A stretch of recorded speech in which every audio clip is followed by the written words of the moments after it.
નમસ્કાર વિદ્યાર્થી મિત્રો,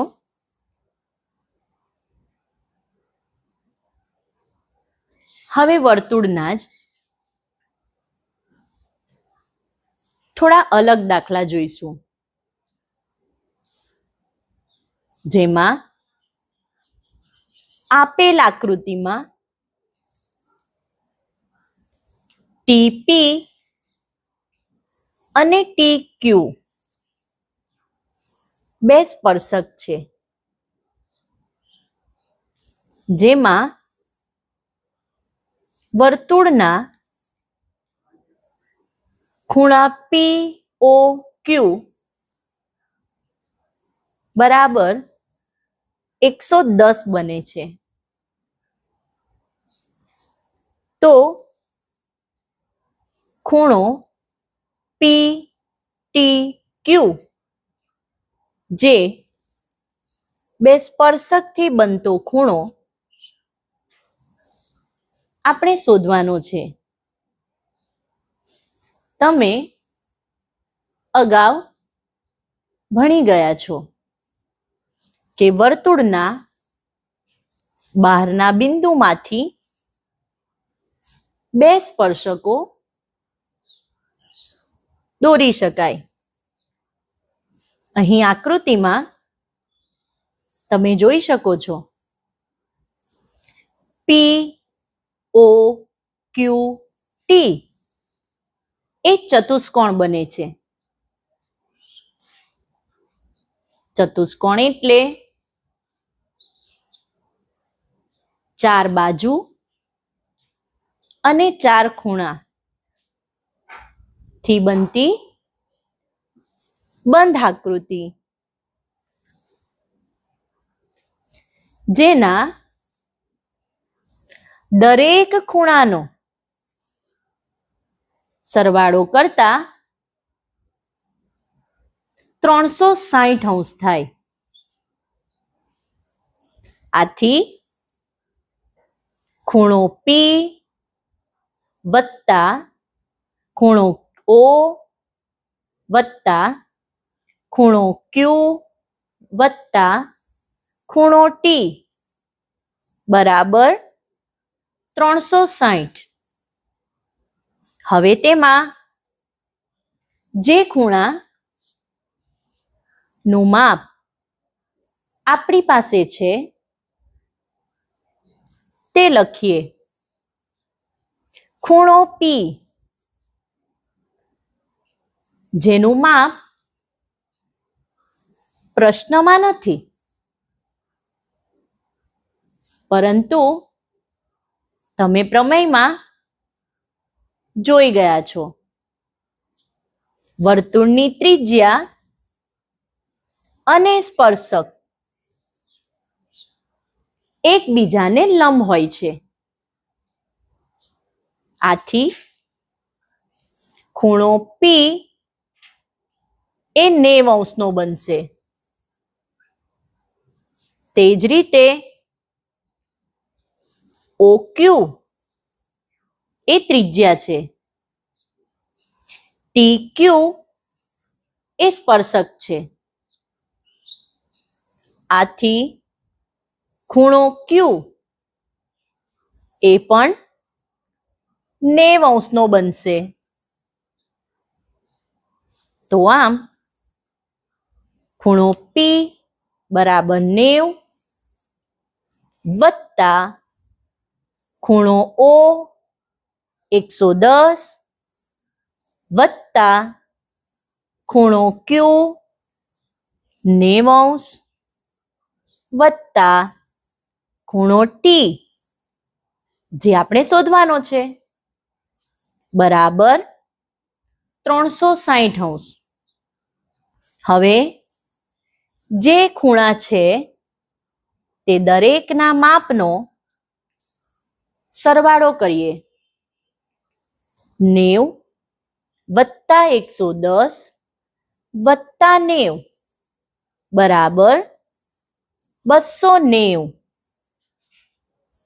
વત્તા ખૂણો T બરાબર 360. ખૂણો ટી બરાબર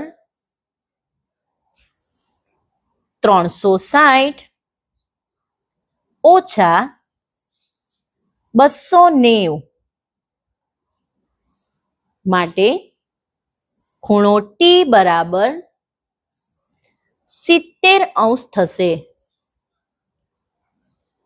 આમ ખૂણો પી ટી ક્યુ એ 70 અંશ થશે.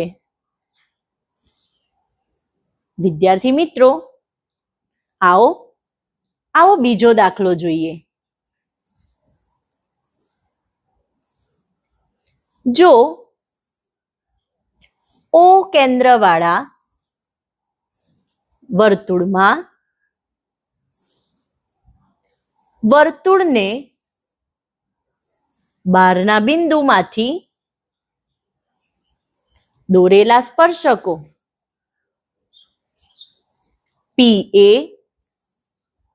અને પીબી વચ્ચે 80 અંશનો ખૂણો રચાય છે, તો ખૂણો પી ઓ એ આપણે શોધવાનો છે.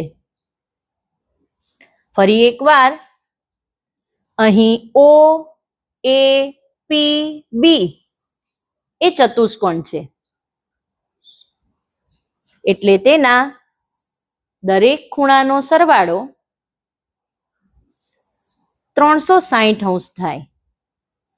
માટે ખૂણો એ ઓ બી વત્તા ખૂણો ઓ એ પી વત્તા ખૂણો એ પી બી વત્તા ખૂણો પી બી ડી બરાબર 360. ખૂણો એ ઓ બી જેની કિંમત આપેલ નથી. ઓ એ પી એ પ્રમેય મુજબ 90 અંશ થશે, એટલે 90 વત્તા એ પી બી સ્પર્શક વચ્ચેનો ખૂણો 80 આપેલ છે, વત્તા ખૂણો પી બી ડી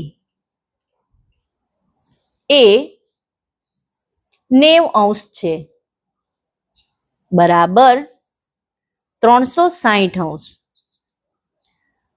જેના માપ આપેલ છે તેનો સરવાળો કરતા ખૂણો એ ઓ બી વત્તા 260 બરાબર 360 અંશ. માટે ખૂણો એ ઓ બી બરાબર 360 અંશ ઓછા 260 અંશ. આથી ખૂણો એ ઓ બી બરાબર 100 અંશ થશે. અહીં ખૂણો એ ઓ બી પૂરો ખૂણો એ 100 અંશ ધરાવે છે, પરંતુ આપણે ફક્ત પી ઓ એ ખૂણાનો અડધો ખૂણો શોધવાનો છે. આથી ખૂણો પી ઓ એ બરાબર ખૂણો પી ઓ બી બરાબર 1/2 એટલે કે ખૂણા એ ઓ બી નો અડધો. હવે એમાં કિંમત મૂકતા 1/2 ગુણ્યા એઓબી ની કિંમત 100 મળેલ છે તે લખીએ. અહીં ભાગ ઉડાવતા 50 દુ 100, આથી ખૂણો પી ઓ એ 50 થશે. Thank you.